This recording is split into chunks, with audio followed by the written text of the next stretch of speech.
विद्यार्थियों, पिछली 2-3 वीडियो से हम लोग जिस विषय को लेकर चर्चा कर रहे हैं वो है धर्म और संगीत, जिसमें कि आपने देखा कि धर्म क्या है, धर्म के रूप क्या हैं और संगीत में के साथ धर्म का क्या संबंध है। विभिन्न कालों में, विभिन्न धर्मों में संगीत और धर्म का किस तरह का पारस्परिक संबंध रहा है, आज हम उसकी आगे की चर्चा करेंगे। हम ये देख रहे हैं कि संगीत और धर्म का जो संबंध है और संगीत और धर्म का साहचर्य जो है वो मानव जीवन और संस्कृति में हम देख रहे हैं आदिकाल से चला आ रहा है। प्रारंभ से ही आप देखें कि मानव जीवन के साथ साथ संगीत और धर्म जो है वो किसी न किसी रूप में बराबर एक दूसरे का साथ दे रहा है। प्रारंभिक धर्मों में भी आप देखें कि जबकि हमारी धार्मिक भावना का विकास इतना अधिक नहीं हुआ था, उस समय भी धर्म जो है मात्र क्रियाकलाप और एक पर्व त्योहार ही होते थे। तब भी धार्मिक कृत्यों के साथ संगीत का समन्वय पाया जाता है। आज भी हम देखें कि असभ्य जातियों में धर्म, ये जो आदिमकालीन जो धर्म का प्रतिनिधित्व करते हैं, उनमें धर्म के साथ साथ संगीत का भी सामंजस्य देखा जा सकता है। धार्मिक कृत्यों के साथ आप देखिए कि पूजा, आराधना, पर्व त्योहार आदि विभिन्न त्योहार मौके जो ऐसे होते हैं, इस अवसरों पर गायन, वादन और नृत्य जो है वो पाया जाता है।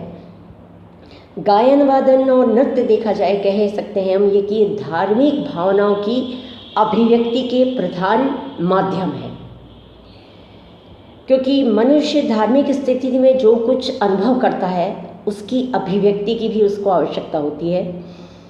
तो धार्मिक अनुभूति मुख्यतः रागात्मक, भावात्मक और संवेदात्मक होती है। अब इस प्रकार की अनुभूति की जो अभिव्यक्ति है वो बौद्धिक भाषा द्वारा असंभव है, इसलिए इसकी अभिव्यक्ति का जो सुलभ साधन है वो संगीत है।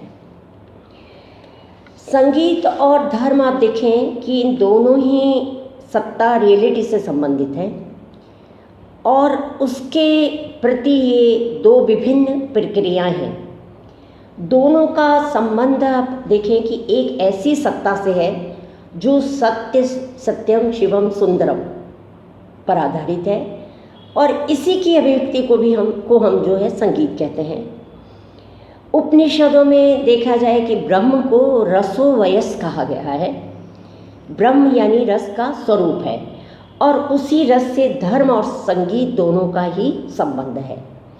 धर्म उस रस की अनुभूति और संगीत उसकी अभिव्यक्ति एवं सृष्टि है।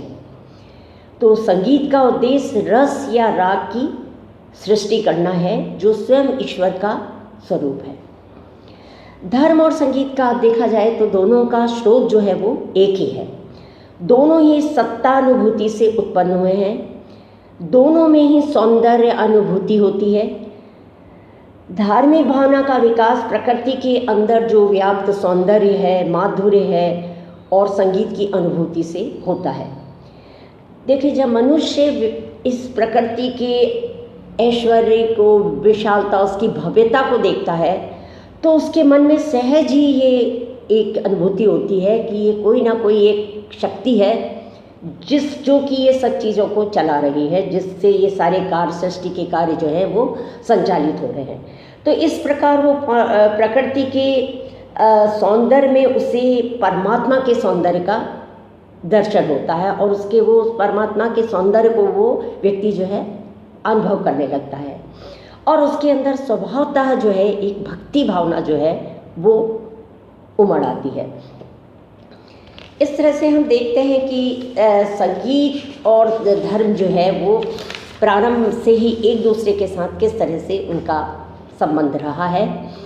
जिस प्रकार आप देखिए कि प्रकृति में व्यक्त सौंदर्य से आध्यात्मिक सत्ता की धारणा का जन्म हुआ है, ठीक उसी प्रकार संगीत कला का जन्म भी उस सौंदर्य अनुभूति से हुआ है। प्रकृति में आप देखें कि एक अपूर्व संगीत व्याप्त है। प्रकृति की घटनाओं में हम देखेंगे तो एक छंदबद्धता हमें मिलेगी, तो पक्षियों के कलरव में हमें एक अपूर्व नाद की सृष्टि महसूस होगी। ये सब बातें जो है मनुष्य को संगीत के प्रति उन्मुख करती हैं और मनुष्य प्रकृति के संगीत को गायन, वादन, नृत्य के द्वारा अभिव्यक्त करता है। प्रकृति की लय को मानव जो है वो कृत्रिम ढंग से और विभिन्न लयों के सूक्ष्म रूप से यानी ताल आदि के द्वारा वो संगीत के माध्यम से प्रस्तुत करता है और इसके द्वारा एक नैसर्गिक भाव की सृष्टि जो है होती है। धार्मिक अनुभूति या सौंदर्य अनुभूति जो है वो आत्मा में अपूर्व आनंद की सृष्टि करती है और संगीत जो है इस आत्मानंद की कृत्रिम अभिव्यक्ति है।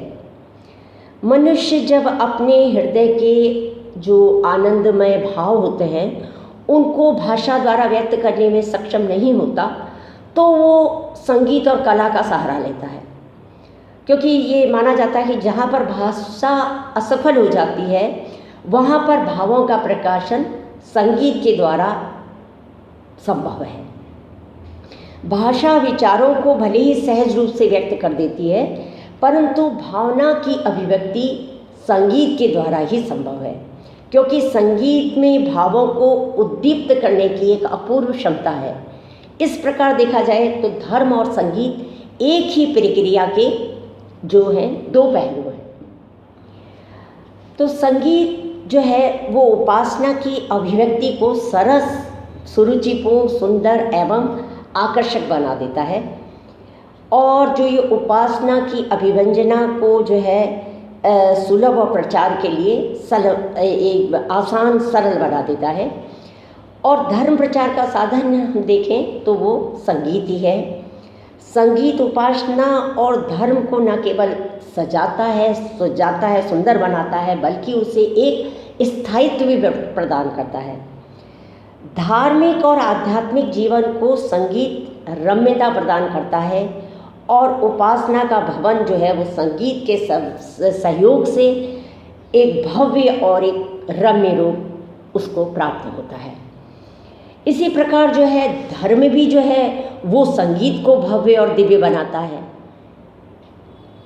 संगीत का उन्नयन एवं समाजीकरण आप देखें कि वो संगीत के सहयोग से होता है। तो संगीत जो है देखा जाए वो संगीत जो है वो संगीत के लिए ही मात्र नहीं होता, बल्कि वो जीवन के लिए संगीत है और यही वास्तविक जीवन जो है वो आध्यात्मिक जीवन है।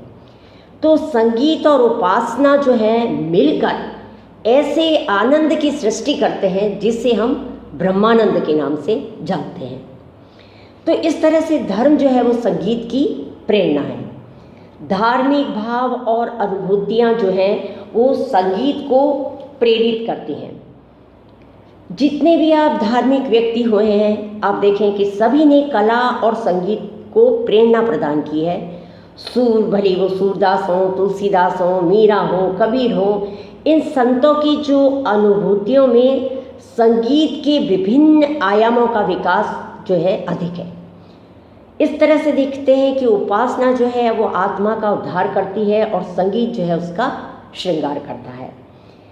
तो इस तरह से आप देखिए कि धर्म और संगीत में एक मूलभूत जो है एकता है, क्योंकि दोनों में ही मन को इतना सजग रखना पड़ता है कि हम मानसिक और भौतिक वातावरण की संवेदनाओं को ग्रहण कर सकें।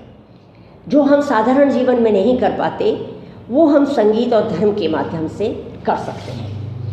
तो इस तरह से आप देखें कि धर्म और संगीत में जो है एक उनके मूल्य में भी एकता है, बल्कि उनके लक्ष्य में भी जो है हमें एकता मिलती है, क्योंकि संगीत मात्र एक विलासिता का साधन नहीं है और न उसे हम इंद्रिय तृप्ति का साधन मान सकते हैं, बल्कि वो एक प्रकार की साधना है जो मनुष्य को उसके सर्वोच्च लक्ष्य की ओर यानी ब्रह्म लाभ की ओर ले जाती है।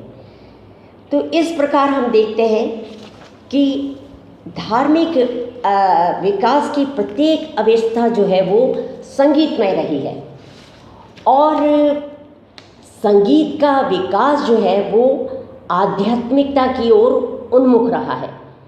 अतः हम ये कह सकते हैं कि धर्म और संगीत के मध्य जो अन्योन्य आश्रय और परस्पर एक पूरकता का संबंध है, ये अनादिकाल से चला आ रहा है और ये अनादिकाल तक ही ये चलता रहेगा।